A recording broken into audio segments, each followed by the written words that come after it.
En miles de hogares alrededor del mundo ocurre una escena inquietantemente similar. Un niño se queda en silencio, clava la mirada en un punto vacío de la habitación y suelta una pregunta que es imposible de ignorar. ¿Quién es ese señor? Los adultos miran, desconcertados. No hay nadie. Para ellos, el espacio está vacío. Para el niño, claramente, no lo está. Estos relatos no pertenecen a una sola cultura ni a una época específica. Se repiten una y otra vez en informes médicos, entrevistas familiares, diarios personales y hasta en registros escolares. Son niños que describen figuras con detalles increíblemente precisos.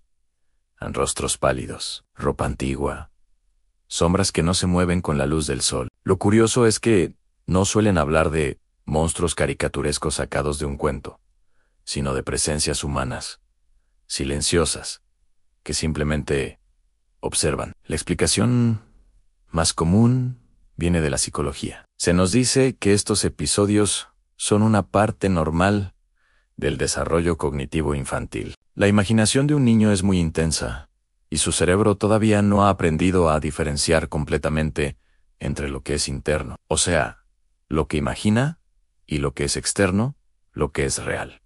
Tiene sentido, ¿verdad? Pero esta explicación empieza a mostrar grietas cuando los relatos coinciden en patrones demasiado específicos, demasiado parecidos, sin importar de dónde vengan. Niños de diferentes continentes, que no se conocen y que no tienen nada en común, describen exactamente lo mismo. Figuras que se quedan paradas en las esquinas de los cuartos. Personas que se acercan a sus camas por la noche. Alguien que, según cuentan, no tiene cara o que está muy triste. Estas similitudes son las que convierten una anécdota curiosa en un misterio global. En hospitales pediátricos antiguos, sobre todo en los pabellones más viejos, enfermeras con décadas de experiencia han reportado casos repetidos. Niños enfermos que de repente señalan el techo y dicen, con total calma, que alguien los está esperando. En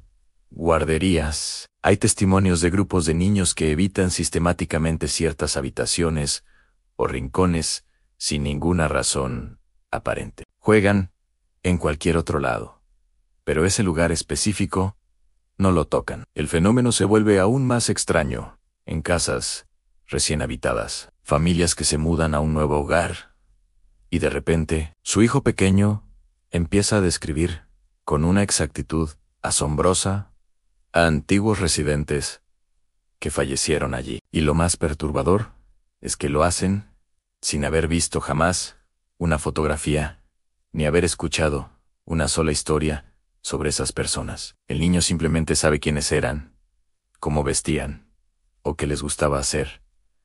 ¿Qué hacen los adultos ante esto? Simplemente callan. Se guardan estos relatos por miedo, por simple incredulidad, o porque, honestamente, no saben qué hacer con esa información. Es más fácil pensar que es un juego, un amigo imaginario, que enfrentar la posibilidad de que sea algo más antropológicamente. Muchas culturas antiguas ya tenían una respuesta para esto. Creen que los niños nacen con una sensibilidad especial, una conexión con algo que los adultos hemos perdido. En Japón, por ejemplo, existe la creencia de que los bebés y los niños pequeños todavía recuerdan el otro lado, el mundo del que vienen antes de nacer. En muchas comunidades indígenas de América Latina, se piensa que los niños caminan entre dos mundos, el físico y el espiritual, hasta que aprenden a nombrar y categorizar la realidad que los rodea. En la Europa medieval,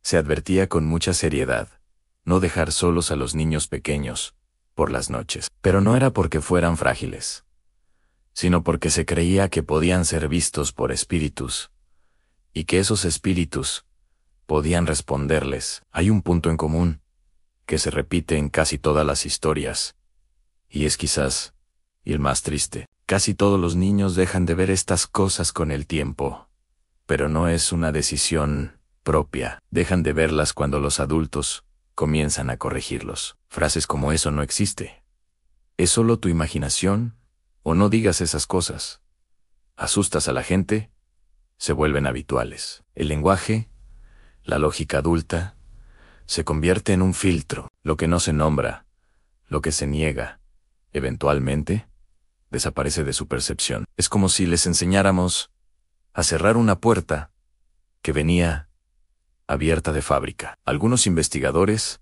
tanto del campo de la neurología como de la parapsicología, plantean una hipótesis verdaderamente inquietante. ¿Y si el cerebro infantil no está fallando o imaginando de más? ¿Y si, en realidad, está percibiendo más información sensorial de la que el cerebro adulto ha aprendido por supervivencia social a ignorar? Piénsalo, un adulto en una ciudad necesita filtrar el 99% de los estímulos para no volverse loco. Los ruidos, las luces, las miles de caras. Aprendemos a enfocarnos en lo importante. Según esta idea, la madurez no ampliaría nuestra percepción del mundo, sino que la reduciría drásticamente para hacerla más manejable, más práctica. Nos volvemos eficientes, pero ciegos a todo lo que no encaja